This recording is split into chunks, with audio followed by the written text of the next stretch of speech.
सुभाना व ताला आपकी सलाह, आपकी नमाज को कबूल फरमाएंगे इंशाअल्लाह।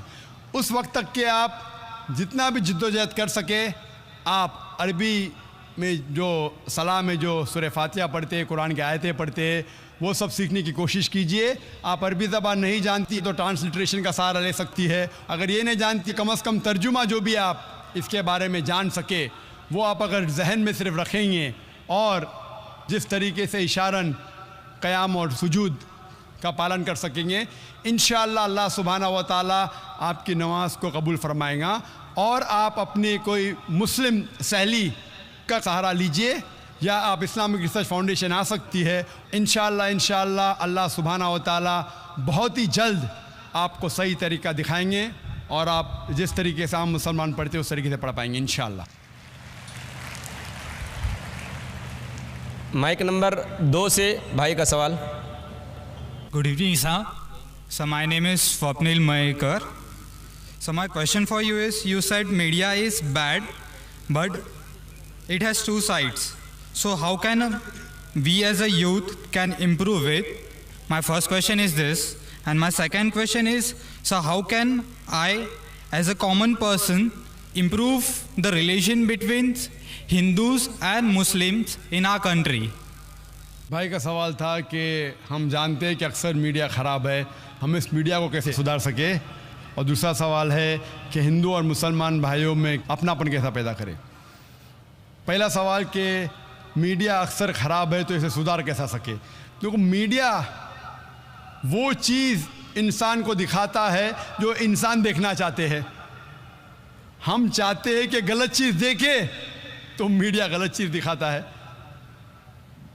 हम जानते हैं कि अमेरिका और यूके में पोर्नोग्राफिक चैनल्स बहुत है और पोर्नोग्राफिक चैनल्स चलाना बहुत सस्ता भी है, उसकी आमदनी भी ज़्यादा है क्योंकि लोग चाहते हैं कि पोर्नोग्राफी देखें। तो अगर हमको मीडिया को सुधारना है, हमें ऐसे चैनल को सब्सक्राइब करना चाहिए जो हक के साथ है। जो चैनल हक के साथ नहीं है उसको आप सब्सक्राइब मत करो।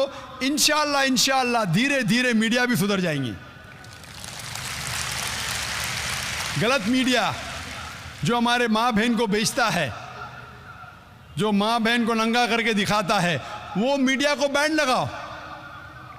हम बैन लगाएंगे तो खुद ब खुद ऐसे गलत चैनल बंद हो जाएंगे।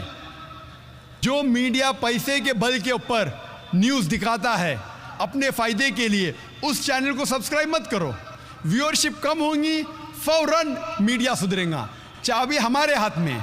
अफसोस की बात है कि हम इंसान गलत चीज़ इस दुनिया की चमक धमक में आ जाते हैं। जिस तरीके से अल्लाह के रसूल की हदीस है कि हम इस दुनिया की चमक धमक के करीब आते, जिस तरीके से आग के करीब इंसेक्ट्स कीड़े मकोड़े आते फिर जल जाते, हम भी इस दुनिया की चमक धमक की तरफ जाते, फिर हम ही नष्ट हो जाएंगे। तो हम अगर हक के साथ है तो इंशाअल्लाह मीडिया भी इंशाअल्लाह सुधरेगा। जिस तरीके से हमने शुरुआत की, एक ऐसा चैनल लोगों के सामने पेश करना जो हक का साथ देता है। देखिए आप माशाअल्लाह हमारी व्यूअरशिप करोड़ों में है, एस्टिमेटेड 7.5 करोड़। अल्हम्दुलिल्लाह सुम्मा अल्हम्दुलिल्लाह। तो ऐसे मीडिया का आप साथ देंगे और आप देखते हैं कि गैर मुसलमान भी इससे फ़ायदा उठा रहे। पूना में जब तकरीर की तो एक गैर मुसलमान ने कहा कि मुसलमान को क्या फ़ायदा होता है, मुझे उसकी परवाह नहीं, लेकिन हम गैर मुसलमानों को तो बहुत फ़ायदा हो रहा है। हम खुद हमारा दीन नहीं जानते थे, आपका पीस टीवी देखने के बाद हम हिंदू मज़हब को और अच्छे से जानने लगे। आपका दूसरा सवाल, क्या हिंदू और मुसलमानों में कैसे अमन पैदा करे, भाईचारा पैदा करे। जिस तरीके से मैंने एक तकरीर की थी खुदा का तसव्वुर मुख्तलिफ मज़ाहिब में, और मैंने कहा था कि मास्टर की फ़दावा सूरह इमरान सूरह नंबर 3 आयत नंबर 64, तालो इला कलिमतिन सवाइन बैना बैनकुम, आओ उस बात की तरफ जो आप और हम में यकसा है। हमें यकसानियत पे बात करना चाहिए। जो कुरान और दीगर मज़ाहिब में यकसानियत है उसके ऊपर अमल करे। जो इख्तिलाफ़ की बात है वो कल डिस्कस कर सकते हैं। आज जो यकसानियत है उस पर डिस्कस करो। इंशाअल्लाह भाईचारा बढ़ेगा। और सबसे पहले यकसानियत है कि खुदा एक है, उस खुदा के अलावा किसी की इबादत मत करो। उस खुदा की कोई प्रतिमा नहीं, कोई अक्स नहीं, कोई फोटोग्राफ नहीं, कोई पिक्चर नहीं, कोई बुत नहीं, कोई तस्वीर नहीं, कोई मूर्ति नहीं। ये लिखा हिंदू मज़हब में, ईसाई मज़हब में, यहूद मज़हब में, सिखिज़म में, पारसीज़म में, इस्लाम में। जो यकसानियत है उस पर अमल करो, इंशाअल्लाह इंसानियत में भाईचारा बढ़ेगा। Hope that answers the question. Mic number 1 में भाई सवाल करें जी। अस्सलाम वालेकुम जनाब, मैं राज Shetia by profession civil engineer. सब क्या है, ज़रूरी है कि एक गैर मुसलमान अगर कोई मुसलमान बनना चाहे उसे अपना नाम बदलना हो, या फिर जैसे कि खतना की ज़रूरत वो करना है, या फिर खुदा की इबादत में अगर मेरे घर वाले रिश्तेदार दोस्तों से छिप कर करता हूँ, इस हालात में भी क्या मैं अपने आप को मुसलमान कह सकता हूँ क्या नहीं? भाई का सवाल है क्या अगर एक गैर मुसलमान इस्लाम कबूल करना चाहता है तो उसका नाम बदलना ज़रूरी है? नाम बदलना ज़रूरी नहीं, लेकिन अगर नाम शिरकाना है, शिरक का नाम है, शिरक के करीब है तो बदलना चाहिए, वरना बदलने की ज़रूरत नहीं, बदलना फ़र्ज़ नहीं है। कई साहबा जो पहले गैर मुस्लिम थे इस्लाम कबूल किए, नाम वही था। अगर नाम में शिरक की बू आती है तो बदलना चाहिए। उसी तरीके से आपने पूछा खतना करना ज़रूरी है, खतना करना फ़र्ज़ नहीं लेकिन बेहतर है, सुन्नत मौक़दा है, अगर करे तो बेहतर है लेकिन फ़र्ज़ नहीं है। और आपका ये कहना है कि घर वालों को बताना ज़रूरी है, कहने घर वालों को बताना ज़रूरी नहीं। अगर आप समझते हैं कि जान का ख़तरा है तो आप किसी को नहीं बताएंगे, आप और अल्लाह के दरमियान है, आप और अल्लाह जानते हैं, ये काफ़ी है, किसी को बताने की ज़रूरत नहीं। लेकिन अगर आपको डर है कि आपकी जान को ख़तरा है, किसी को नहीं बताएंगे, फिर भी आप मुसलमान रह सकते। लेकिन अगर बताने से जान का ख़तरा नहीं तो बताना बेहतर है, तो कि आप इस्लाम को और खुले तौर पे फॉलो कर सकते हैं। लेकिन छुपके भी फॉलो करना है तो भी इसकी इजाज़त है। क्या आप इस्लाम कबूल करना चाहते? That's why I asked the question with you. I'll think over then. इंशाअल्लाह तहकीक करो, अमन के मज़हब की पढ़ाई करो। जब आपको यकीन हो जाएगा कि अल्लाह है, कि अल्लाह के अलावा कोई माबूद नहीं और मोहम्मद सल्लल्लाहु अलैहि वसल्लम पैगंबर है, तो इंशाअल्लाह बिना किसी को बताए भी आप इस्लाम कबूल कर सकते हैं। Thank you sir. Thank you sir. बहनों की तरफ से अगर कोई सवाल हो, कोई नॉन मुस्लिम बहन हो तो सवाल कर सकती है। My name is Dina. I'm in India for my studies, and I was just wondering why men are allowed to remarry if their wives have a problem, but the women are not allowed to remarry even though the husbands have problems. बहन का सवाल है कि इस्लाम में अगर बीवी में कुछ खामियां हैं तो मर्द दूसरी शादी कर सकता है, लेकिन जब मर्द में खामियां हैं तो औरत बीवी दूसरी शादी क्यों नहीं कर सकती? ये एक अहम सवाल है, अच्छा सवाल है। एक हिंदू भाई ने सवाल किया था कि एक से ज़्यादा बीवी रखने की इजाज़त इस्लाम में क्यों है, जिसका जवाब मैं दे चुका हूँ। अभी दूसरा सवाल है कि औरत को दूसरी शादी करने की इजाज़त क्यों नहीं।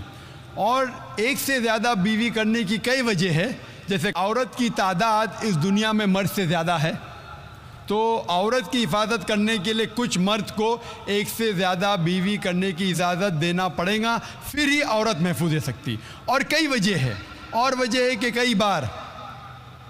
कई बार बीवी अगर कुछ उसमें मेडिकल प्रॉब्लम है तो वो बच्चे को जन्म नहीं दे सकती, तो ऑप्शन रहता है क्या वो बीवी को तलाक दे और नई बीवी करे। लेकिन इस्लाम में उस बीवी को भी देखे और नई बीवी कर सकते हैं, और दोनों बीवी की देखभाल कर सकता है वो इस्लाम में मर्द। इसी तरीके से अगर कोई औरत एक्सीडेंट हो सकता है और अपने शोहर को सेटिस्फाई नहीं कर सकती, तो दो चीज़ें हो सकती, वो बीवी को तलाक दे और नई बीवी करे, या पहली बीवी जिसका एक्सीडेंट हो चुका है, जो अपाहिज हो चुकी है, उसको रखे और दूसरी बीवी करे। अगर मेरी बहन अपाहिज हो जाती है तो मैं पसंद करूँगा कि उसका शौहर उसे रखे और दूसरी शादी करे बनिस्बत उसको तलाक दे। तो कई वजह है इस्लाम में कि एक से ज़्यादा बीवी रखने की इजाज़त इस्लाम में क्यों है। उल्टा क्यों नहीं इजाज़त है, औरत क्यों नहीं एक से ज़्यादा मर्द रख सकती? सबसे पहला, अगर एक मर्द की एक से ज़्यादा बीवी है और जब बच्चा पैदा होता है तो फ़ौरन हमें पता लगता है कि उसका वालिद कौन है, उसकी वालदा कौन है। लेकिन अगर एक औरत के एक से ज़्यादा शौहर है, एक औरत के एक से ज़्यादा शौहर है, अगर बच्चा पैदा होगा तो वालदा का तो पता लगेगा, वालिद का पता नहीं लगेगा। और आप जब स्कूल में जाएंगे और स्कूल में प्रिंसिपल पूछेगा वालिद का नाम क्या है, कि आपको 2 नाम देने पड़ेंगे। इसीलिए इस्लाम में एक बीवी के एक से ज़्यादा शौहर होने की इजाज़त नहीं। ये सूरह निसा की आयत है, सूरह नंबर 4 आयत नंबर 23 और 24 और 25 में, कि शादीशुदा औरत फिर से शादी नहीं कर सकती। और कई वजह है। हम जानते हैं कि साइंस और टेक्नोलॉजी बढ़ने के बाद आज डीएनए टेस्टिंग के हिसाब से हमें पता चल सकता है कौन वालिद है कौन वालदा है। लेकिन ये तो अभी रिसेंट डिस्कवरी है, इतने साल पहले तो पता नहीं था। और ये एक सिर्फ वजह नहीं है, ये भी 100% डेफिनेट नहीं है, बट मान भी लो 100% डेफिनेट है, ये एक वजह नहीं और कई वजह है। आज साइंस ये कहती है कि man is more sexual as compare to a women. A man is more sexual biologically as compare to a women. तीसरी वजह है कि एक आदमी मल्टीपल शौहर की जिम्मेदारी संभाल सकता है, एक से ज़्यादा शौहर की जिम्मेदारी संभाल सकता है, लेकिन औरत एक से ज़्यादा बीवी की जिम्मेदारी संभाल नहीं सकती, क्योंकि एक औरत में मेंस्ट्रुअल साइकिल होता है। Due to the menstrual cycle उसकी जहनी हालत बदलते रहती है, due to the oestrogen level going up and down. कोई भी डॉक्टर से पूछिए, वो कहेगा कि during this period it is difficult for her to maintain a balance. और मान लो कि जो वजह मैंने कहा कि आदमी एक से ज़्यादा बीवी कर सकता है, अगर औरत पे लागू होता है, औरत अगर बांझ है, बच्चा पैदा नहीं कर सकती, फिर भी शौहर उसकी देखभाल कर सकता है और एक बीवी कर सकता है। लेकिन साइंस ये कहती है कि अगर मालूम पड़ता है कि औरत बांझ है या आदमी बच्चा पैदा करने में हिस्सा नहीं ले सकता है, फिर भी चांसेस है कि ये सिचुएशन चेंज हो सकती है। अगर बीवी को पता लगता है कि आदमी में कुछ बीमारी है जिसके वजह से वो बच्चा पैदा नहीं कर सकता, बच्चा पैदा करने में हिस्सा नहीं ले सकता है, लेकिन ये 100% डेफिनेट नहीं। अगर वो और एक शौहर से शादी करती है, चांसेस है कि दिस पोजीशन कैन रिवर्स, और कब रिवर्स होगा ये कोई नहीं कह सकता। फिर जब बच्चा पैदा होगा हमें पता नहीं लगेगा कौन उसका बाप है, पहला शौहर या दूसरा शौहर। उसके बावजूद अगर शौहर अपाहिज हो जाता है और बीवी चाहती है कि मैं दूसरा शौहर करूं, वो बेशक शौहर से खुला ले सकती है, और जब खुला लेती है वो नई शादी कर सकती है। लेकिन आदमी जब औरत को तलाक देता है, तलाकशुदा को नया शौहर मिलना मुश्किल है। तलाकशुदा औरत जो बीमार है उसको नया शौहर मिलना मुश्किल है, लेकिन आदमी जब बीवी खुला लेंगी और नया शौहर करेंगी उसको भी सपोर्ट मिलेगा और वो आदमी को भी सपोर्ट मिल सकता है। इसीलिए इस्लाम में, कुरान में लिखा है कि बीवी एक से ज़्यादा शौहर नहीं रख सकती, लेकिन आदमी एक से ज़्यादा बीवी रख सकता है। Hope that answers the question. Mic number 1 में। Assalamu alaikum. My name is Heman Nair. So I belong from a Hindu family. I want to make a question to you, sir. I would like to be a Muslim, but one question that always knock me is that, please pardon my words, sir. Actually, when you say that the world and the universe has been created by Allah, then why don't He give birth in a human foeticide with giving a khatna directly in the womb? And the second is that doing khatna is necessary for being a Muslim. Please, I hope that I'll be satisfied by your answer. भाई ने सवाल किया कि अगर खतना करना ज़रूरी है तो जब पैदा इंसान होता है उसी वक्त क्यों नहीं खतने के साथ पैदा होता है। अच्छा सवाल है। और खतना करना क्या ज़रूरी है, ये सवाल पहले पूछा गया था। भाई साहब, अल्लाह सुब्हाना व तआला अगर चाहता था तो उसके लिए आसान था कि जब बच्चा पैदा होता है लड़का, तो उसका प्रेप्यूज खतने के साथ पैदा हो सकता था। लेकिन अल्लाह सुब्हाना व ताला, क्योंकि अल्लाह के रसूल ने फरमाया कि बच्चा पैदा होने के पहले ये prepuce, this prepuce acts as a protection. So medically जब बच्चा पैदा होता है, this prepuce acts as a protection, तो मेडिकली अच्छा है, पॉइंट नंबर 1। लेकिन पैदा होने के बाद इस प्रेप्यूज को काटना, खतना करने के कई फायदे हैं। और इससे ये पता चलता है जब एक लड़का या आदमी की खतना होती है, उसके बहुत कम चांसेस है to have cancer of the penis. Penis के कैंसर होने के चांसेस बहुत कम हैं। आज की साइंस ये कहती है कि अगर खतना नहीं होगा तो कई बीमारियां पीनस की हो सकती है। They can be inflammation of the पीनस, कई बीमारियां हो सकती। और आज साइंस ये भी कहती है कि जिस इंसान की बचपन में खतना होती है उसको एड्स के चांसेस कम हैं। लेकिन अल्लाह सुब्हाना व ताला ने क्यों इंसान को जब पैदा हुआ लड़का तो खतने के साथ क्यों नहीं पैदा किया? पॉइंट नंबर 1 मैंने कहा कि मेडिकली इट प्रोटेक्ट्स, जो प्रोटेक्शन नहीं रहेगा। और दूसरा, ये अल्लाह के रसूल की सुन्नत है। उनने कहा कि लड़के की खतना होना चाहिए। अल्लाह ताला देखना चाहता है कि आप उसके पैगाम पे अमल करते हैं क्या नहीं, उसके पैगाम पे अमल करते हैं क्या नहीं। मिसाल के तौर पे कई चीज़ अल्लाह ने बनाई। जहर, आप पूछेंगे कि जहर पीना हराम है, तो अल्लाह ने जहर क्यों बनाई? अल्लाह ताला ने कहा है कि आत्महत्या करना हराम है। अल्लाह देखना चाहता है कि आप उसकी तालीमात पे अमल करते हैं क्या नहीं, उसके अहकामात पे अमल करते हैं क्या नहीं। तो ये भी आपके लिए टेस्ट है कि do you follow the teachings of Allah and his रसूल और नॉट। बट खतना करना, जैसा मैंने कहा, फ़र्ज़ नहीं है, लेकिन करेंगे तो एक अहम सुन्नत है, आपके बहुत से फ़ायदे हैं। Hope the answer the question. बहनों की तरफ से कोई सवाल हो, माइक नंबर 3 से। मेरा नाम ममता अल्लाह है, मैं इस्लाम का मुस्लिम चाहती हूँ और नतीजा आप मुझे कलमा पढ़ाएंगे।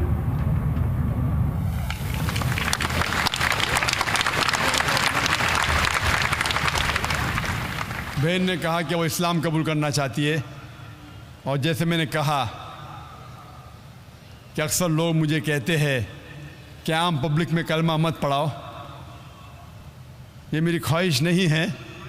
पुलिस ऑफिसर ने कहा, पॉलिटिशियन ने कहा कि बड़ा मजमा है, लाखों की तादाद है, अगर नहीं पढ़ाएंगे तो बेहतर है। लेकिन इस देश, हिंदुस्तान का कॉन्स्टिट्यूशन है कि इस देश का हर नागरिक, एवरी सिटीजन ऑफ इंडिया, उसको हक है कि वो कोई भी धर्म का पालन करे और उसको इजाज़त है कोई भी धर्म का पालन करे और उसका प्रचार करे। Every citizen of India has the right to preach, practice and propagate the religion. Islam में लेकिन किसी पे ज़बरदस्ती नहीं की जा सकती। इस्लाम में किसी को ज़बरदस्ती से इस्लाम कबूल करना हराम है। इस्लाम में भी हराम है। कुरान में लिखा है, सूरह बकरा सूरह नंबर 2 आयत नंबर 256 में, ला इकराह फिद्दीन, कि इस्लाम के दीन में कोई ज़बरदस्ती नहीं। तो ज़बरदस्ती करना हराम है इस्लाम में। मैं आपसे पूछना चाहता हूँ बहन, क्या आप अपने दिल से इस्लाम कबूल करना चाहती है? या आप पर किसी ने ज़बरदस्ती किया? नहीं, आप पे कोई जोर लगा रहा है? नहीं, ताकत का जोर या माली जोर? नहीं, आप मानती है कि एक अल्लाह है, एक खुदा है? या आप मानती है इसके अलावा कोई माबूद नहीं? नहीं, आप मानती है कि मोहम्मद सल्लल्लाहु अलैहि वसल्लम इसके आखिरी पैगंबर है? या इंशाअल्लाह। ये देश में मुमानियत नहीं है, इस्लाम में मुमानियत नहीं है, तो मैं कैसे रोक सकता हूँ आपको इस्लाम कबूल करने से? इंशाअल्लाह मैं आपको अरबी में कलमा पढ़ाऊँगा, उसके बाद तर्जुमा आपसे दोहराइए। अशहदु अशहदु अल्लाह अन्ना इलाहा इलाहा इल्लल्लाह इल्लल्लाह व अशहदु व अशहदु अन्ना अन्ना मुहम्मदन मुहम्मदुन अब्दुहु अब्दुहु व रसूलुहु। व रसूलुहु। मैं गवाही देती हूँ मैं गवाही देती हूँ कि कि अल्लाह अल्लाह के अलावा अलावा कोई माबूद नहीं कोई महमूद नहीं और और मोहम्मद मोहम्मद सल्लल्लाहु सल्लल्लाहु अलैहि वसल्लम अलैहि वसल्लम उसके उसके बंदे बंदे और पैगंबर है। और पैगंबर है। माशाल्लाह आप मुसलमान हो चुकी है। अल्लाह आपको जज़ाए खैर दे और अल्लाह आपकी जद्दोजहद को कबूल फरमाए। और मैं दुआ करता हूँ कि आपको इस दुनिया और आखिरत में इसका अजर दे। और मैं सारे लोग, जैसे कहा मैंने कि हम मुसलमानों का फ़र्ज़ है कि अगर कोई गैर मुस्लिम इस्लाम कबूल करता है, हमें उसका साथ देना चाहिए, उसकी जो भी मुश्किलात है उसे दूर करना चाहिए। और जब भी कोई गैर मुस्लिम बनता है, उसके सारे गुनाह माफ़ हो जाते हैं। अल्लाह के रसूल की हदीस है, जैसा कि गोया एक नया इंसान जन्म ले रहा है। मैं भी आपसे दुआ करता हूँ कि आप जो गैर मुसलमान इस्लाम कबूल कर रहे हैं, आप हमारे लिए भी दुआ कीजिए। माइक नंबर 2 से भाई का सवाल। नारायण दास है। मेरा एक क्वेश्चन है कि खुदा सबको बनाया, जाकिर नायक का ये बात है कि खुदा एक है, तो फिर आदमी इतने फिरकों में कैसे बढ़ गया? भाई का सवाल है कि खुदा एक है तो आदमी इतने फ़िरक़ों में क्यों बटा है, इंसानियत में इतने मज़ाहिब क्यों हैं। कुरान मजीद में लिखा है सूरह अल इमरान में सूरह नंबर 3 आयत नंबर 19 में, इन्ना दीना इंदल्लाहिल इस्लाम, सिर्फ वही मज़हब है, एक ही दीन है जो अल्लाह के नज़दीक सही दीन है, वो है इस्लाम। वो अमन हासिल करना अपनी ख्वाहिश के साथ अल्लाह की तालीमात के मुताबिक। और अल्लाह ताला फरमाते सूरह इमरान में सूरह नंबर 3 आयत नंबर 85 में कि अल्लाह सुब्हाना व तआला इस्लाम के अलावा कोई और दीन को कबूल नहीं फरमाएंगे। और अगर कोई भी इंसान इस्लाम के अलावा कोई दूसरे दीन, दूसरे मज़हब को मानता है तो आखिरत में वो कभी भी नहीं कबूल करेंगे अल्लाह ताला उसे। इसीलिए अल्लाह सुब्हाना व तआला ने जितने पैगंबर भेजे, पहले पैगंबर आदम अलैहिस्सलाम, उसके बाद जितने पैगंबर आए, नूह अलैहिस्सलाम, इब्राहिम अलैहिस्सलाम, मूसा अलैहिस्सलाम, ईसा अलैहिस्सलाम, मोहम्मद सल्लल्लाहु अलैहि वसल्लम, जितने पैगंबर आए उनका पैगाम एक ही था। वो था कि एक अल्लाह में मानो और एक अल्लाह, एक खुदा की इबादत करो। और उस खुदा, उस अल्लाह की कोई प्रतिमा नहीं, कोई अक्स नहीं, कोई फोटोग्राफ नहीं, कोई पेंटिंग नहीं, कोई बुत नहीं, कोई मूर्ति नहीं, कोई स्टैचू नहीं, कोई स्कल्पचर नहीं। सारे पैगंबरों का एक ही पैगाम था। तो अल्लाह ने दीन, मज़हब सिर्फ एक ही भेजा, लेकिन लोगों ने अपने फ़ायदे के लिए ये पैगाम को बदला। जब भी पैगाम बदला, अल्लाह ने एक नए पैगंबर को भेजा सही पैगाम देने के लिए। फिर कुछ वक्त के बाद फिर से पैगाम में मिलावट आई। तो ये मिलावट आई, जिस तरीके से मैंने कहा था, सूरह बकरा सूरह नंबर 2 आयत नंबर 79 में लिखा है कि लोग, इंसान अपने हाथ से किताब लिखते हैं और कहते हैं अल्लाह के तरफ से अपने फ़ायदे के लिए। उनके ऊपर लानत है, उनके हाथों पे लानत है और वो जो चीज़ कमाते उसके ऊपर लानत है। लेकिन जितने पैगंबर पहले आए वो सिर्फ अपने कौम के लिए आए थे और उनका पैगाम महदूद था एक वक्त के लिए, जब तक नया पैगाम आएगा। लेकिन क्योंकि मोहम्मद सल्लल्लाहु अलैहि वसल्लम आखिरी पैगंबर है, वो सिर्फ मुसलमान या अरबों के लिए नहीं भेजे गए थे, वो भेजे गए थे सारे आलमीन के लिए। जिस तरीके से अल्लाह ताला फरमाते सूरह अंबिया में सूरह नंबर 21 आयत नंबर 107, वमा अरसलनाका इल्ला रहमतल आलमीन, हमने तुम्हें नहीं भेजा लेकिन सिर्फ रहमत बना के सारे आलमीन के लिए, सारी इंसानियत के लिए, सारे जहां के लिए। तो दीन, मज़हब अल्लाह का सिर्फ एक है, इस्लाम। आज आपको सिर्फ आखिरी पैगंबर में ईमान लाना है। जितने पहले पैगंबर आए वो सिर्फ उस वक्त के लिए थे, और जितने भी पैगाम पहले आए अल्लाह के तरफ से, उनमें मिलावट हो चुकी है। मिलावट के बावजूद सारे पैगाम, सारे मज़हब के पैगाम में लिखा हुआ है अल्लाह एक है।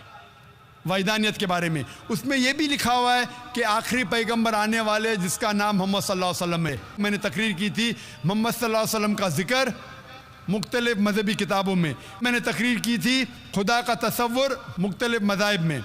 ये दोनों तकरीर के बाद पता लगता है कि सारे मज़हब मानते हैं कि अल्लाह एक है और उसके अलावा कोई माबूद नहीं। सारे मज़हब मानते हैं कि मोहम्मद सल्लल्लाहु अलैहि वसल्लम आखिरी पैगंबर है। तो आज आप चाहे हिंदुस्तान में हो, चाहे यूके में हो, चाहे यूएसए में हो, चाहे सऊदी अरेबिया में हो, चाहे सिंगापुर में हो, आपको मानना चाहे एक अल्लाह में और आखिरी पैगंबर मोहम्मद सल्लल्लाहु अलैहि वसल्लम में। और सारे मज़हब की किताबें ये दिखाती है कि अल्लाह एक है और मोहम्मद सल्लल्लाहु अलैहि वसल्लम आखिरी नबी और रसूल है।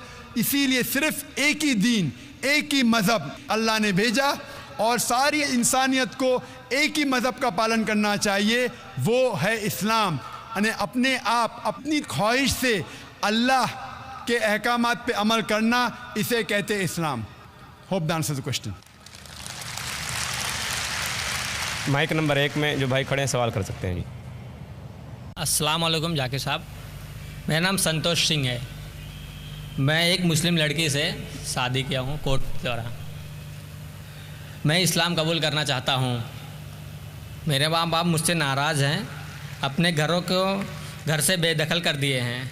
आज मेरे पास रहने का कोई सहारा नहीं है। आप सब मेरे भाई मेरे लिए दुआ करें कि मैं अपना मुसलमान बनने का फ़र्ज़ अदा करूं, और कोई एक मेरा अच्छा सा नाम चुन के रख दीजिए।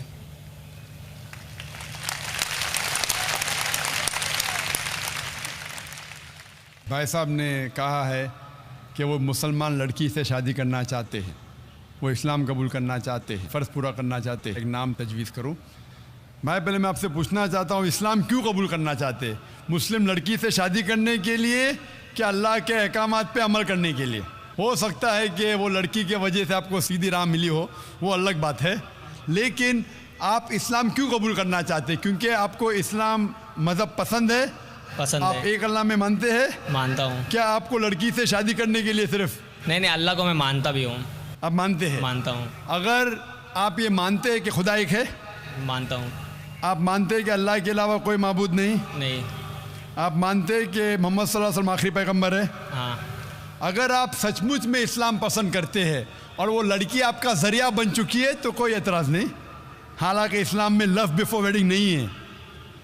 LBW होता है ना क्रिकेट में, लेग बिफोर विकेट, तो इस्लाम में लव बिफोर वेडिंग नहीं है। लेकिन कई बार हो जाता है कि गलती के ज़रिए भी कई लोग सही रास्ते पे आते हैं। लेकिन आपको सच्ची में अगर मज़हब पसंद है और आप कबूल करना चाहते हैं तो कोई हर्ज नहीं। हमें पसंद है। आप पर कोई भी ज़बरदस्ती कर रहा है? कोई नहीं। वो लड़की आप पे ज़बरदस्ती करे कि कबूल करो? ऐसा कोई बात ही नहीं है। ऐसी कोई बात नहीं। कोई आप पे जोर लगा रहा है? कोई नहीं, सब खुश है और हम भी खुश हैं, हमारे परिवार भी खुश है। माशाअल्लाह। तो अगर आप सचमुच इस्लाम को पसंद करते हैं और कोई आप पे ज़ोर ज़बरदस्ती नहीं कर रहा और इस्लाम कबूल करना चाहते, बेशक कर सकते हैं। मैं अरबी में कहूँगा, आप उसको दोहराइए। जी। अशहदु अल्लाह इलाहा इल्लल्लाह व अशहदु अन्ना मुहम्मदन अब्दुहु व रसूलुहु। मैं गवाही देता हूँ कि अल्लाह के अलावा कोई माबूद नहीं और मोहम्मद सल्लल्लाहु अलैहि वसल्लम उसके बंदे और पैगंबर है। माशाअल्लाह, मुसलमान हो गए। आपने कहा कि मैं आपके लिए कोई नाम सजेस्ट करूं, जो नाम मेरे जहन में आ रहा है। आप अपना नाम बिलाल रख सकते हैं। जी। बिलाल। और मैं दुआ करता हूं कि आपकी जद्दोजहद को कबूल फरमाए, और मैं दुआ करता हूं कि आपकी जो मुश्किलात है उसको हल करे। आपने कहा कि मैं घर से बेदखल हो चुका हूं, आपके पास घर नहीं है। मैं अल्लाह से दुआ करता हूं, लेकिन ये दुनिया जो है, ये ज़िंदगी इस दुनिया में बहुत छोटी है। कुरान में लिखा है सूरह मुल्क में चैप्टर नंबर 67 आयत नंबर 2 में, अल्लज़ी खलक़ल मौता वल हयाता, अल्लाह सुब्हानहू व तआला ने ज़िंदगी दी और मौत दी है ताकि इंसानों को परखे कौन इनमें से अच्छा है। ये ज़िंदगी बहुत छोटी है। आखिरत की ज़िंदगी हमेशा के लिए। ये ज़िंदगी कितने साल की? 50 साल, 60 साल। कोई इंसान 10 साल बाद मरता है, कोई 20 साल, कोई 60 साल, कोई 80 साल। एवरेज आता है 50 साल, 60 साल। आखिरत की ज़िंदगी तो हमेशा के लिए है। मैं दुआ करूँगा कि आखिरत के लिए अल्लाह सुब्हानहू व तआला आपके लिए एक घर रखे जन्नत में। जिस तरीके से बीवी आसिया जो फ़िरौन की बीवी थी, लिखा है सूरह तहरीम में सूरह नंबर 66 आयत नंबर 11, वो अल्लाह ताला से दुआ करती है। वो बीवी थी फ़िरौन की, जो सबसे ताकतवर इंसान था, सबसे मालदार इंसान था। वो दुआ करती है अल्लाह से कि ये सारी दुनिया की जायदाद को मैं ठुकराना चाहती हूँ, इसके बदले में मुझे एक घर दो जन्नत में अल्लाह के करीब। तो पहले मैं दुआ करूँगा कि अल्लाह ताला आपको जन्नत में घर दे, और दुआ करूँगा कि इस दुनिया में जो दुआ है सूरह बकरा की सुना नंबर 2 आयत नंबर 201 में, रब्बना आतिना फिद दुनिया हसनतों, कि अल्लाह सुब्हानहू व तआला हमें इस दुनिया और आखिरत दोनों में हमारे लिए अच्छा फरमाए। मैं दुआ करता हूँ कि आखिरत के अलावा इस दुनिया में भी जो भी आपकी मुश्किलात है अल्लाह सुब्हानहू व तआला उसको दूर करे और आपको अमन की ज़िंदगी बसर करने की तौफीक फरमाए इस दुनिया और आखिरत में भी। Hope the answer the question. Mic number 3 में ख़ातून के शोबे में कोई ख़ातून हो तो सवाल करें। मेरा नाम ईशा है, मैं हिंदू बैकग्राउंड से हूँ और मैं कॉल सेंटर में काम करती हूँ। मुझे मुसलमान बनना है।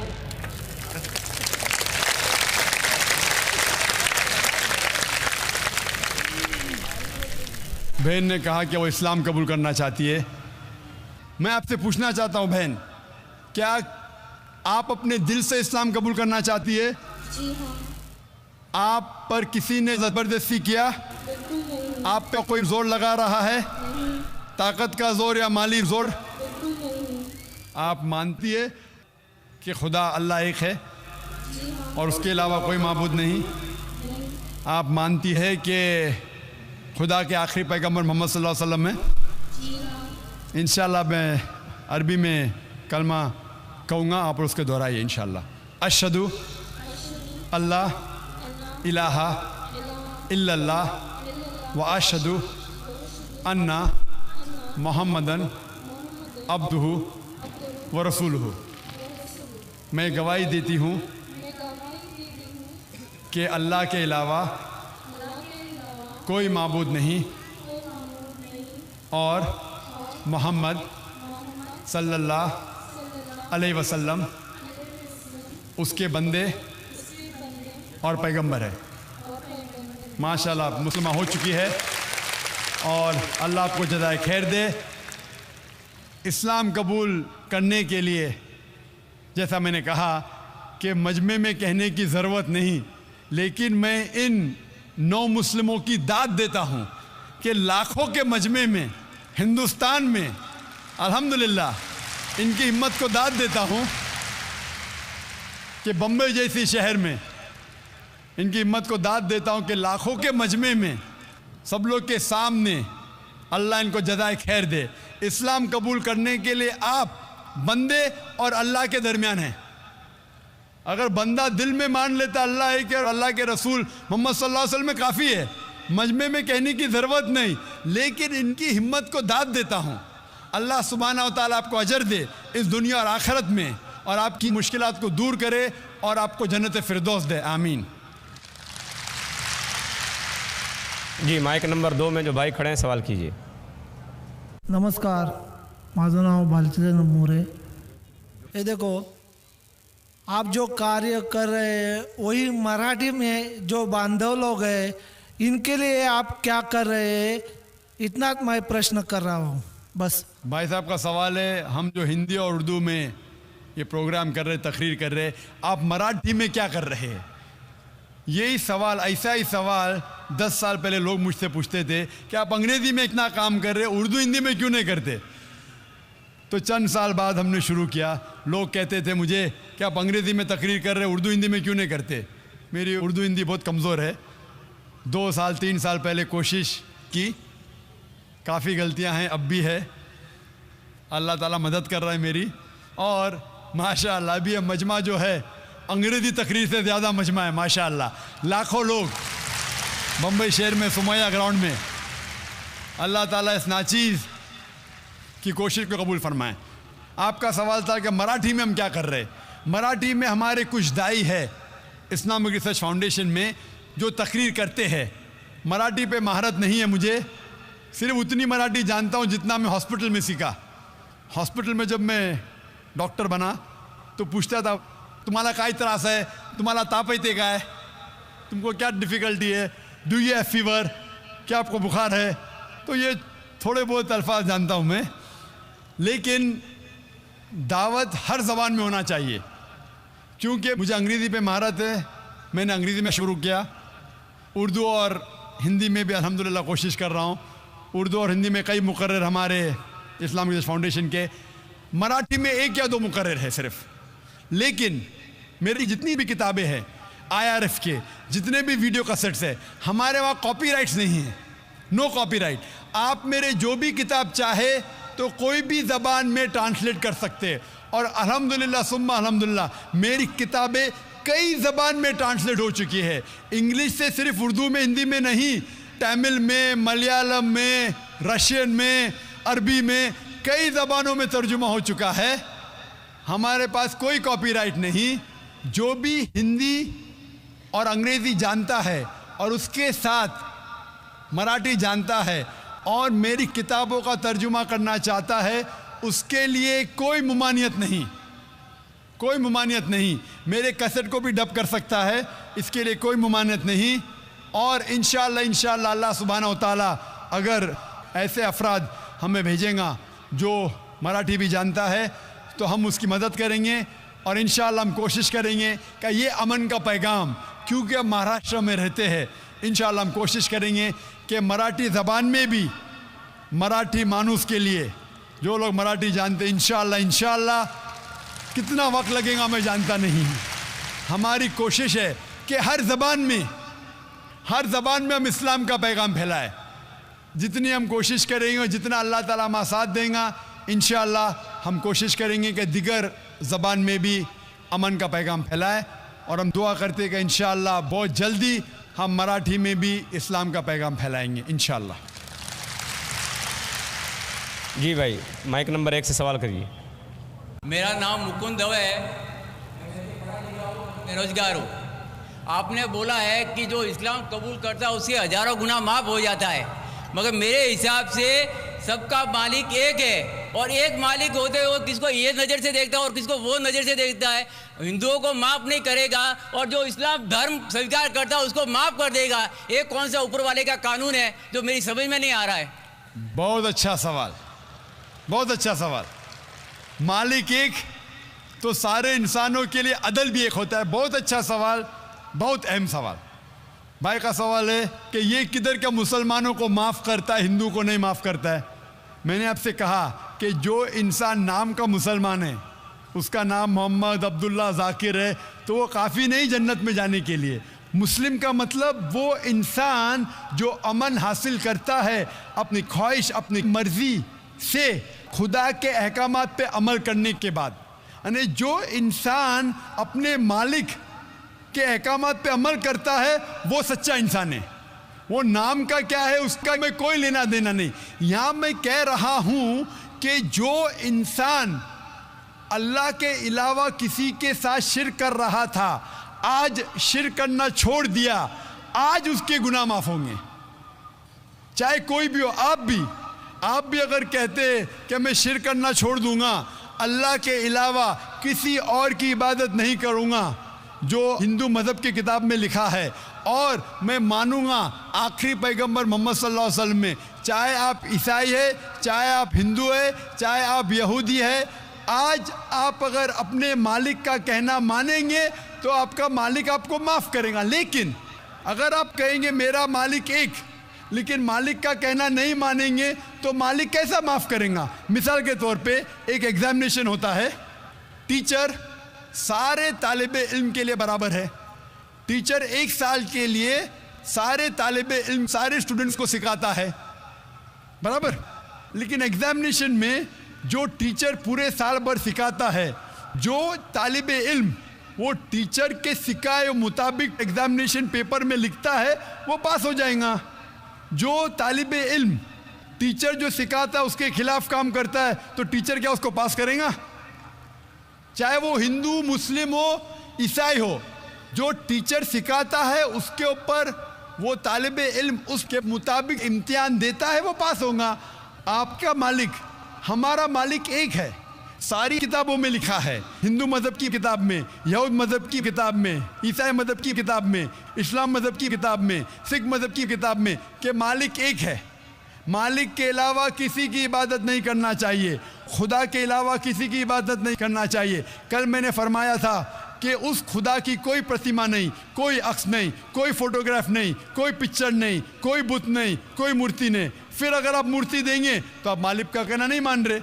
तो अगर आप मालिक का कहना मानेंगे, आपका नाम कुछ भी हो, मोहन हो, कुछ भी हो, शंकर हो या अब्दुल्ला हो, अगर आप मालिक का कहना मानेंगे तो आप सचमुच उस मालिक के बंदे हैं। अगर आप मालिक का कहना मानेंगे तो आपके गुनाह माफ हो जाएंगे। तो ये अरबी में कह रहा हूँ कि मुस्लिम तो लोग को ये लफ्ज़ से नफ़रत है। अगर नफ़रत है तो मैं मुस्लिम लफ्ज़ को निकालता हूँ, मैं ये कहता हूँ जो भी इंसान अपने मालिक का कहना मानता है उसे अरबी में कहते हैं मुस्लिम। लेकिन आपको मुस्लिम शब्द से नफ़रत है, मुस्लिम शब्द को निकाल दो। मैं ये कहूँगा जो खुदा के अहकामात पे अमल करता है, खुदा के कलमात पे अमल करता है, ये मानता है कि खुदा एक है, उसके अलावा किसी की पूजा नहीं करना चाहिए, वो इंसान के गुनाह वो मालिक माफ़ करेगा। आप अगर मानेंगे खुदा एक है, आप मानते खुदा एक है, आप मानते खुदा के अलावा किसी और को पूजना नहीं चाहिए, मानते? हाँ क्या नहीं मानते? आप मानते बुत परस्ती गलत है, आप मानते कि मूर्ति पूजा गलत है, आप मानते कि आखिरी पैगंबर मोहम्मद सल्लल्लाहु अलैहि वसल्लम है? नहीं मानते। बोलते हैं जैसे शिव शंकर को पैगंबर बोलते हैं, जैसे साईं बाबा को ये सब जो पैगंबर हो गए, ये हर फरिश्ते ऐसे ऐसे आते गए। आपने मेरी 15 तारीख की तकरीर सुनी? मैंने नहीं सुना। मोहम्मद सल्लल्लाहु अलैहि वसल्लम का जिक्र मुख्तलिफ मजहबी किताबों में, आप कैसेट लीजिए, मेरी तकरीर है मोहम्मद सल्लल्लाहु अलैहि वसल्लम का जिक्र मुख्तलिफ मजहबी किताबों में। इसमें मैंने साबित किया हूँ कि मजहबी किताब बदलने के बावजूद सब मजहबी किताब में लिखा है कि आखिरी पैगंबर आने वाले हैं। उस आखिरी पैगंबर का नाम है मोहम्मद सल्लल्लाहु अलैहि वसल्लम। आप हिंदू मजहब से ताल्लुक़ रखते हैं? हिंदू मजहब की किताब में लिखा है, भविष्य पुराना पर्व 3 खंड 3 अध्याय 3 श्लोका 5 से 8 में लिखा है भविष्यवाणी मोहम्मद सल्लल्लाहु अलैहि वसल्लम की। आप पढ़ेंगे भविष्य पुराना पर्व 3 खंड 3 अध्याय 3 श्लोका 10 से 27 में मोहम्मद सल्लल्लाहु अलैहि वसल्लम का जिक्र है। आप कुंटब सुक्ता पढ़िए, अथर्वा वेद में लिखा है, किताब number 20 him number 127 shloka number 1 से 14 में लिखा है मोहम्मद सल्लल्लाहु अलैहि वसल्लम के बारे में। आप पढ़िए अथर्वा वेद किताब नंबर 20 अध्याय नंबर 21 श्लोका नंबर 6 और 7 में मोहम्मद सल्लल्लाहु अलैहि वसल्लम का जिक्र है। मोहम्मद सल्लल्लाहु अलैहि वसल्लम का जिक्र है साम वेद में अहमद जैसा, साम वेद उत्तर चिक मंत्रा नंबर 1500 लिखा है। यजुर्वेद में अध्याय नंबर 31 श्लोका नंबर 18 में। आप पढ़ेंगे ऋग्वेद किताब नंबर 8 अध्याय नंबर 6 वर्ष नंबर 10 में। आप अगर पढ़ेंगे अथर्वा वेद किताब नंबर 8 अध्याय नंबर 5 श्लोका नंबर 16 में मोहम्मद सल्लल्लाहु अलैहि वसल्लम के बारे में अहमद लिखा है। अथर्वा वेद किताब नंबर 20 हिम नंबर 126 वर्ष नंबर 14 में कई जगह लिखा है नारा शंसा। नारा शंसा मतलब वो आदमी जो प्रशंसा के लायक है। इसका अरबी में तर्जुमा होता है मोहम्मद। मोहम्मद सल्लल्लाहु अलैहि वसल्लम का नाम से जिक्र है हिंदू मज़हब की कई किताब में। ऋग्वेद किताब number 1 hymn number 13 verse number 3, Rigveda किताब number 1 hymn number 18 verse number 9, Rigveda book number 1 hymn number 106 verse number 4, Rigveda book number 1 hymn number 142 verse number 3, Rigveda book number 2 hymn number 3 verse number 2, Rigveda book number 5 hymn number 5 verse number 2, Rigveda book number 7 hymn number 2 verse number 2, Rigveda book number 10 hymn number 64 verse number 3, Rigveda book number 10 hymn number 182 verse number 2, Yajurveda chapter number 20 verse number 55, Yajurveda chapter number 20 verse 37, Yajurveda chapter number 20 verse 57, Yajurveda chapter 21 verse number 31। मैं सिर्फ हवाले दे सकता हूँ आपकी किताबों में से सिर्फ घंटों तक जिसमें लिखा है मोहम्मद सल्लल्लाहु अलैहि वसल्लम आखिरी पैगंबर है। आज जो इस्लाम कबूल कर रहे हैं उनको ये समझाओ कि इस्लाम धर्म क्या है। उनको वो समझ में, मेरे भी समझ में नहीं आ रहा था इस्लाम बोलते किसको है। आपने कहा कि जो लोग इस्लाम कबूल कर रहे हो उन्हें समझाओ इस्लाम धर्म क्या है। आप नहीं समझे, वो लोग समझे इसलिए तो इस्लाम कबूल किए। आप भी समझेंगे तो आप भी कबूल करेंगे। ये 10 रोज़ा कॉन्फ्रेंस जो था, हमारा मकसद था बताने के लिए सारे इंसानों को इस्लाम क्या है। ये मीडिया जो इस्लाम को पेश कर रही है ये तोड़ मड़ोड़ के पेश कर रही है। हमारा मकसद ही था बताने के लिए सारे इंसानों को इस्लाम क्या है। अगर आप इस्लाम को नहीं अब तक जाने तो बेशक कबूल मत करो। जब भी पहचान लेंगे इस्लाम को तो इंशाअल्लाह आप भी शहादत देंगे। मेरी दुआ है अल्लाह सुब्हाना व तआला से, उस मालिक से कि आपको हिदायत दे कि आप ये माने कि अल्लाह एक है, अल्लाह के अलावा कोई माबूद नहीं और मोहम्मद सल्लल्लाहु अलैहि वसल्लम आखिरी पैगम्बर है। मैं कहूँगा वॉलंटियर से कि आपको मेरी DVD दे, मोहम्मद सल्लल्लाहु अलैहि वसल्लम का जिक्र मुख्तलिफ मजहबी किताबों में, उसमें सारे हवाले हैं और एक खुसूसन तकरीर है मोहम्मद सल्लल्लाहु अलैहि वसल्लम का जिक्र हिंदू मजहबी किताब में, सिर्फ हिंदू मजहब में। आप उसको देखो और इंशाअल्लाह आप इस बात को तस्लीम करेंगे आज नहीं तो कल कि अल्लाह एक है, उसके अलावा कोई माबूद नहीं और मोहम्मद सल्लल्लाहु अलैहि वसल्लम आखिरी पैगम्बर है। Hope the answer the question. Mic number 3 में कोई खातून हो तो सवाल करें। माइक नंबर 3 से। यहाँ पे 5 बहनें हैं जिनको शहादा लेना है, अगर आप पांचों का साथ में करा दें।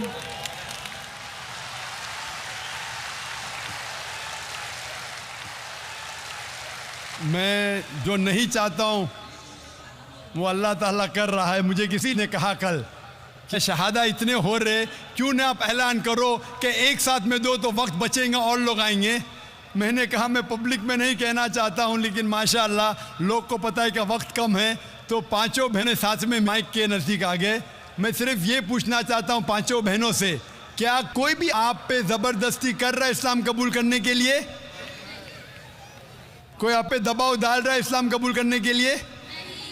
आप मानते हैं कि खुदा एक है और अल्लाह के अलावा कोई माबूद नहीं? आप मानते हैं कि मोहम्मद सल्लल्लाहु अलैहि वसल्लम आखिरी पैगम्बर है? मैं सिर्फ ये पूछना चाहता हूँ कि बारी बारी एक बहन अपना नाम कहे, अभी आपका नाम क्या और कौन से मजहब से ताल्लुक़ रखते, उसके बाद मैं साथ में कलमा पढ़ाऊँगा आपको। मेरा नाम कुसुम पाटिल है, मैं इस्लाम कबूल करना चाहती हूँ। दूसरी बहन अपना नाम फरमा सकती है? मेरा नाम है निर्मला शैलेंद्र गायकवाड़, मगर मेरे शोहर भी उधर आए कलमा पढ़ने के लिए। अरे तो शोहर भी आ सकते हैं। जो भी भाई, अभी वक्त कम है, जो भी भाई और बहन इस्लाम कबूल करना चाहते वो माइक नंबर 1, 2 और 3 पे साथ में आ सकते हैं। 3, 4, 5 वक्त कम है, टाइम लिमिट है हमारे पास। जो भी इस्लाम कबूल करना चाहते हैं माइक्रोफोन के नज़दीक आ सकते हैं। माइक नंबर 1, 2 और 3। आप अपना नाम बोलिए। तीसरी बहन नाम बोलिए सिर्फ अपना। My name is Shweta. Okay, चौथी बहन। I'm a Catholic and I can't disclose my name. I'm no sorry. Problem, नाम डिस्क्लोज करने की जरूरत नहीं। पांचवी बहन। This is Samta over here. I want to accept Islam. माशाल्लाह। भाई लोग उस माइक नंबर 2 पे कितने भाई हैं जो इस्लाम कबूल करना चाहते? कितने? एक। इस माइक्रोफोन पे 1, 2, 3, 4, 5, 6, 8, 1 और 5, 14। आप सब लोग से पूछना चाहता हूँ, आप पे कोई भी जोर जबरदस्ती कर रहा है इस्लाम कबूल करने के लिए? नहीं। कोई भी आप पे दबाव डाल रहा है? नहीं। आप अपनी मर्जी से इस्लाम कबूल करना चाहते? जी हाँ। आप मानते हैं कि खुदा एक है? जी हाँ। और अल्लाह के अलावा कोई माबूद नहीं? जी हाँ। आप मानते हैं कि मोहम्मद सल्लल्लाहु अलैहि वसल्लम आखिरी पैगंबर है? जी। आप सिर्फ अपना नाम कीजिए भाई साहब। आपका नाम अगर कहना चाहते, नहीं कहना चाहते तो नहीं भी कह सकते। नाम? नितेश। नितेश। एक के बाद एक अपना नाम बोल सकते? हीरा। 2 हो गए माशाल्लाह। 2 लोग हैं उधर? हाँ 2 माशाल्लाह 2 हो गए तो 10 और 5 15। भाई साहब? शैलेंद्र गायकवाड़। शैलेंद्र गायकवाड़। दूसरा? उमेश। माशाल्लाह। तीसरा? Sandeep Jat from MP. चौथा? गणेश नारायण दास। पांचवा? जी मेरा शंकर राम। छठा? शंकर मोटे। सातवां? मोहन मेघवाल। आठवां? मेरा नाम फूलचंद है। माशाल्लाह। 8 भाई इधर, 2 भाई उधर, 5 बहन इधर, 15। सब लोग को साथ में मैं कलमा पढ़ाऊंगा इंशाअल्लाह। अल्लाह ने आपको हिदायत दी है, आप इसको दोहराइए। अरबी में बाद में तर्जुमा करूंगा। अशहदु अल्लाह इलाहा इल्लल्लाह व अशहदु अन्ना मुहम्मदन अब्दुहु व रसूलुहु। मैं गवाही देती हूँ और देता हूँ कि अल्लाह के अलावा कोई माबूद नहीं और मोहम्मद सल्लल्लाहु अलैहि वसल्लम उसके बंदे और पैगंबर है। माशाल्लाह। अल्लाह सुब्हानहू व तआला आप सबकी जिद्दोजहद को कबूल फरमाए। मैं अल्लाह सुब्हानहू व तआला से दरख्वास्त करता हूँ, दुआ करता हूँ कि अल्लाह सुब्हानहू व तआला आप सबको इस दुनिया और आखिरत में इसका अजर दे, और दुआ करता हूँ कि आप सबको जन्नत फिरदौस दे, और इस दुनिया में जो भी आपकी मुश्किलात है उसे दूर करे। और मैं दरख्वास्त करता हूँ हमारे मुसलमान भाइयों और बहनों से कि जब भी नौ मुस्लिम इस्लाम में आता है, हमारा फ़र्ज़ है कि उनकी मदद करे, उनको कोई तकलीफ़ है वो दूर करे। वो अगर जानना चाहते इस्लाम के बारे में कुछ इल्म, तो आप उन्हें दीजिए, इंशाअल्लाह आपको सवाब मिलेगा, और ये हो सकता है कि ये हमारा ज़रिया भी बने जन्नत के लिए। मैं आप सबको कहता हूँ जो लोग ने इस्लाम कबूल किया, मैं आपसे कहता हूँ कि आप मेरे लिए भी दुआ कीजिए और इस इदारे के लिए भी दुआ कीजिए, ताकि अल्लाह सुब्हानहू व तआला हमारे इस काम को भी कबूल फरमाए। शुक्रिया। वक्त की कमी होने की वजह से और 3 सवाल दे सकते हैं। माइक नंबर 3 में मुझे ऐसा लगता है ख़ातून के इसमें इस्लाम कबूल करने के अलावा शायद कोई और भी ख़ातून हैं। अगर कोई ख़ातून हो तो उनको मौका दीजिए, कोई गैर मुस्लिम ख़ातून हो। माइक नंबर 3 से। हेलो, मेरा नाम कुसुम पाटिल है, मैं इस्लाम कबूल की है। अभी मेरा नाम कुलसुम पाटिल कर। और दूसरा सवाल है, मैं सिस्टर थी, 33 साल में ईमानदारी से म्यूनसिपाल्टी में काम किया, और 55 साल में मेरे को कंपलसरी रिटायर किया, मेरा 3 साल बाकी है। अभी मैं हाई कोर्ट में केस जीत के 20 महीना हो गया। हाई कोर्ट के जज ने बोला 2 महीने के अंदर उसका सब कुछ दे दो करके। जयराज पाठक कमिश्नर है, अभी तक 5 साल से मेरे को पगार भी नहीं, पेंशन भी नहीं, कुछ भी नहीं दिया। 2004 से मिलता नहीं, इसलिए मेरा एक अच्छा वकील चाहिए। बहन कह रही है कि वो म्यूनसिपैलिटी स्कूल में काम करती थी, उनको रिटायर किया गया है, केस लड़ रही है, वो चाहती है कि कोई अच्छा वकील मिले। इंशाअल्लाह आप इंफॉर्मेशन काउंटर पे अगर जा सके तो हम कोशिश करेंगे कि आपके लिए एक अच्छा वकील दे, ताकि आपके साथ जो नाइंसाफ़ी हो रही है दूर हो जाए। इंशाअल्लाह हम कोशिश करेंगे। इंशाअल्लाह आप IRF के अंदर आ सकती है और आपकी जो मुश्किलात है उसे बयान कर सकती है। हम कोशिश करेंगे कि आपके लिए अच्छा वकील करे और आपको इंसाफ मिले इंशाअल्लाह। माइक नंबर 2 में।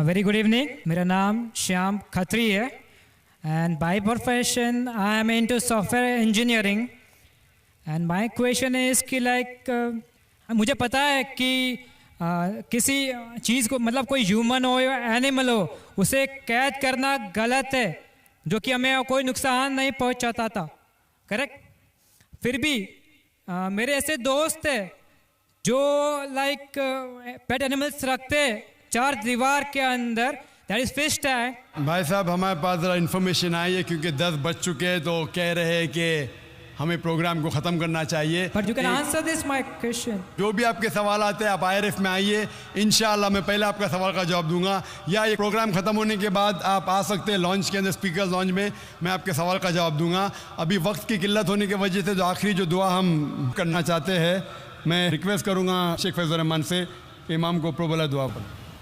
मैं गुजारिश करूँगा इस पीस कॉन्फ्रेंस में तकरीर करने वाले तमाम मुकर्रिरीन से कि वो ऊपर तशरीफ़ लाएँ स्टेज पे। मौलाना मोहम्मद अशफाक साहब सलफ़ी, अबुल आस साहब वहीदी, अबू ज़फ़र हसन नदवी, मुकीम अहमद फैज़ी, डॉक्टर उबैदुल्लाह फ़हद, तारिक अब्दुल्ला, मुस्तफ़ा नदवी, मुबारक कापड़ी, डॉक्टर RK नूर, सनाउल्लाह मदनी, डॉक्टर शुएब सैयद, रफ़ीक मदनी, अतहर ख़ान, निसार नाडियाडवाला, शमीम अहमद फ़ौज़ी, अब्दुल बासित मदनी, अकबर अली। अब मैं गुजारिश करता हूँ सबसे पहले वलान अनालतमिस मिन फ़ज़ीलत शेख अली अहमद अल-हुज़ैफ़ी अन यतक़द्दम लना बिकलिमातिन तौजीहिया फ़ी अक़ल्ल वक़्तिन मुमकिन। अहमद अली हुज़ैफ़ी फ़लियतफ़ज़्ज़ल मशकूरन। बिस्मिल्लाहिर्रहमानिर्रहीम, अल्हम्दुलिल्लाहि रब्बिल आलमीन, वसल्लल्लाहु वसल्लम वबारक अला सय्यिदिल अंबिया'i वल मुरसलीन व इमामिल मुत्तक़ीन सय्यिदिना व नबीना मुहम्मद व अला आलिहि व सहबिहि अजमईन। अय्युहा अस्सामिऊन अलकिराम मिन अलमुस्लिमीन व गैर अलमुस्लिमीन,